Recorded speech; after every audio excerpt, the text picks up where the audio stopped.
Hello, আসসালামু আলাইকুম। শুভ দুপুর। দুপুরে রান্নাবাড়া করছি। বিশাল বড় বড় চিংড়ি মাছ নিয়ে নিয়েছি। ছোট চিংড়ির খুব দাম, কিছু করার নেই। আজকে বড় চিংড়ি দিয়ে লাউ খাবো। তোমরা কি খেতে পারো এত বড় বড় চিংড়ি মাছ দিয়ে লাউ? গরিবস। কেউ কিছু মনে করবে না, জাস্ট জোকিং এ পার্ট। আজকে লাউ চিংড়ি হবে, বড় চিংড়ি মাছ দিয়ে একটু সামান্য হলুদ, কাঁচামরিচ আর একটু মানে লাউ তরকারিতে অত মশলা দিতে হয় না, একটু হলুদের গুঁড়ো, একটু মরিচের গুঁড়ো, কাঁচামরিচের ঝাল দিয়ে রান্না করা হয়। আর একটু ধনিয়ার গুঁড়ো দিয়েছি, যেহেতু বড় মাছ। লাউটা দিয়ে দিয়েছি, ভালো করে মাছটাকে কষায় নিয়েছি।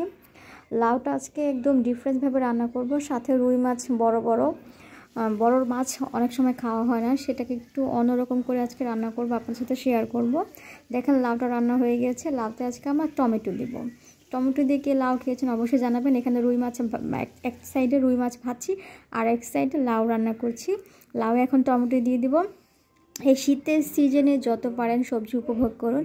এই টমেটো দিয়ে একটু লাউটা খেয়ে আমাকে অবশ্যই জানাবেন। দেখেন জাস্ট কালারটা কি অসাধারণ কালারফুল লাগছে। একটু ধনিয়া পাতা দিয়ে দিব উপর থেকে।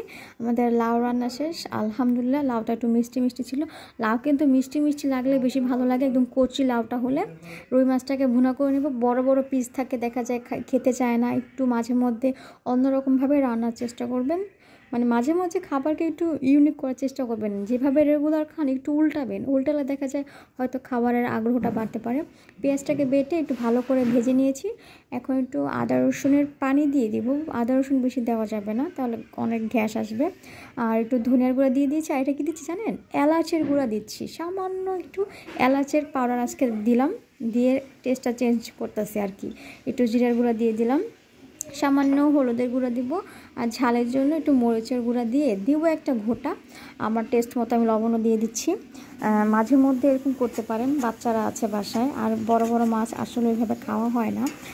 আর এখন কি করব, দেশি মাছ, ছোট মাছ বাচ্চারা খেতে পারে না, এই বড় বড় মাছ আনতে হয়, কিছু করার নাই।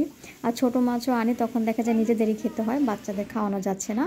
ভালো করে কষিয়ে নিয়েছি। এখন মাছগুলো যে ভেজে রেখেছি সেই মাছগুলো দিয়ে দিলাম।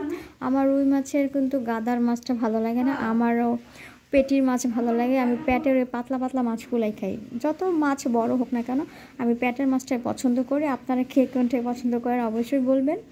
রুই মাছটা কষানো হয়ে গেছে, এখন একটু ঝোল দিয়ে দিলাম, মাখা মাখা করব একদম। বাসায় যেহেতু গেস্ট আছে তাই একটু বেশি করে নিয়েছি। দুপুরে রান্না শেষ, আলহামদুলিল্লাহ। ঝোলটা টেনে এসেছে। দেখেন কি সুন্দর করে প্লেটটা সাজিয়েছি। লাউ চিংড়ি, রুই মাছ, কালিয়া আর একটু লাল শাক ভাজিয়ে নিয়েছি। লাল শাক ভাজিটা আপনাদেরকে দেখাইনি।